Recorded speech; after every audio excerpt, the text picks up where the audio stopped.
මේ නාලිකාව ඔබ තවමත් සබ්ස්ක්‍රයිබ් කරලා නැත්නම් සබ්ස්ක්‍රයිබ් බටන් එක ඔබලා බෙල් අයිකන් එක ක්ලික් කරලා ලයික් කරලා ෂෙයා කරන්න. අද මම හිතුවා මේ අංක විද්‍යාවට අනුව ඔබට මේ වසර කොයි ආකාරයටද බලපාන්නේ කියලා හඳුන්වා දීමක් කරන්න.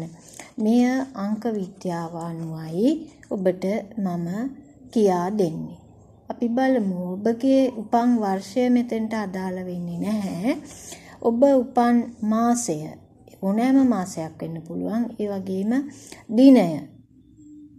ඔබ උපන් මාසයට සහ දිනයට මෙම 2026 වර්ෂය එකතු කරන්න. විශේෂයෙන්ම අංක විද්‍යාවේදී ඉලක්කම් දෙකක් නැතුව තනි ඉලක්කමක් හැටියටම තමයි එකතු කරන්න ඕන.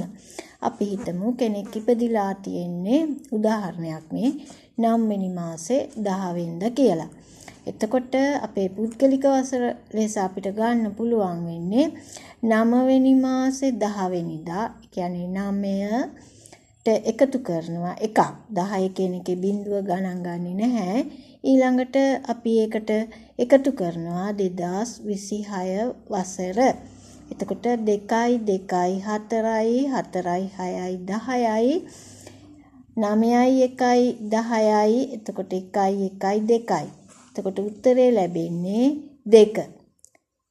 ඊළඟට අපි බලමු තවත් උදාහරණයක්. යම් කෙනෙක් ඉපදිලා තියෙනවා ජූලි මාසේ 2 වෙනිදා. ඒකට අපි එකතු කරනවා 2026 වර්ෂය.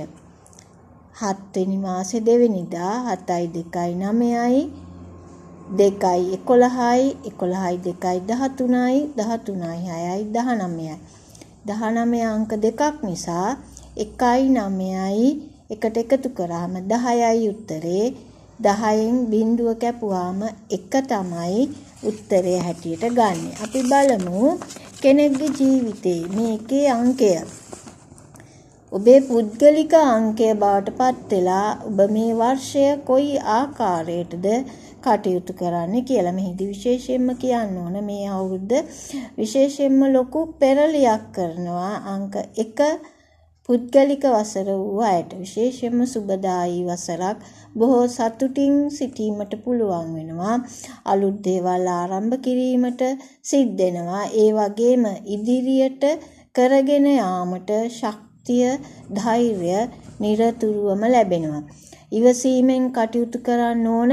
මුරණ්ඩු ස්වභාවයක් තියෙනවා නම් ඒ මුරණ්ඩු ස්වභාවය අඩු කරගෙන කටයුතු කිරීමෙන් තමන්ගේ දියුණුව කිසි කෙනෙකුට නතර කරන්න බෑ. සාර්ථක ප්‍රතිඵල ලබා ගන්නට පුළුවන්. ඒ වගේම පුද්ගලික බවට සහ තමා සතු දේවල් තමාට ඕන විදියට කටයුතු කරන්න මේ අවුරුද්ද ඉතාමත්ම සුබයි.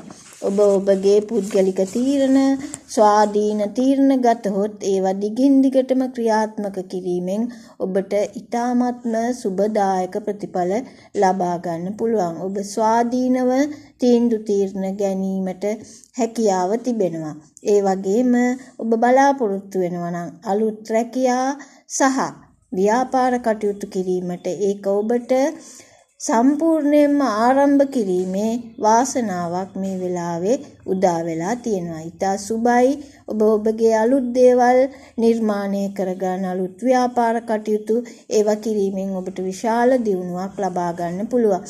ඒ වගේම මේ අවුරුද්දේ ඔබ සැලසුම් කරන දේවල් වලින් අපි හිතමු ඔබ රැකියාවක් එහෙම නැත්නම් ව්‍යාපාර කටයුතු වගේක් එහෙම නැත්නම් කෘෂිකාර්මික සම්බන්ධ දේවල් එකතු කර ගැනීමෙන් ලබන වසර ඉතාමත්ම සාර්ථකත්වයට පත් වෙනවා. මොකද මේ වසරේ ඔබ ගන්නා තීරණ වලින් ඔබගේ ලබන වසර බොහෝ සාර්ථක කරගන්න පුළුවන්කම තියෙනවා. ඒ වගේම තමයි තමන්ගේ පරණ හිතමිතුරන් සමහර විට තමන්ගේ තීරණ නිසා වෙන් වෙලා යන්න පුළුවන්. ඒවා ගැන කලබල වෙන්න එපා. ඔබට නැවතත් අලුත් මිතුරියන් ලැබීමේ වාසනාව තියෙනවා. විශාල පුළුල් පරාසයක් ඔබට සමාජගත වෙන්න පුළුවන්. ඒ ගැන අවබෝධයෙන් කටයුතු කරන්න.